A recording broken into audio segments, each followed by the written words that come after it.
பறக்குதம்மா. ஞாலத்தை படைத்த தேவனின் தாயே உன் திருக்கொடி வானில் பறக்குதம்மா. கோல விழாவின் சிறப்பினை கூறி அசைந்தாடி மக்களை அழைக்குதம்மா. ஞாலத்தை படைத்த தேவனின் தாயே உன் திருக்கொடி வானில் பறக்குதம்மா.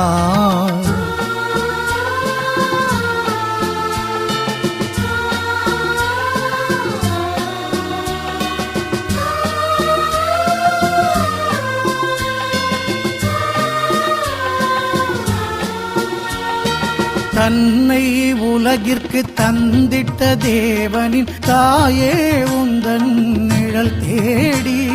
தன்னை உலகிற்கு தந்திட்ட தேவனின் தாயே உந்தன்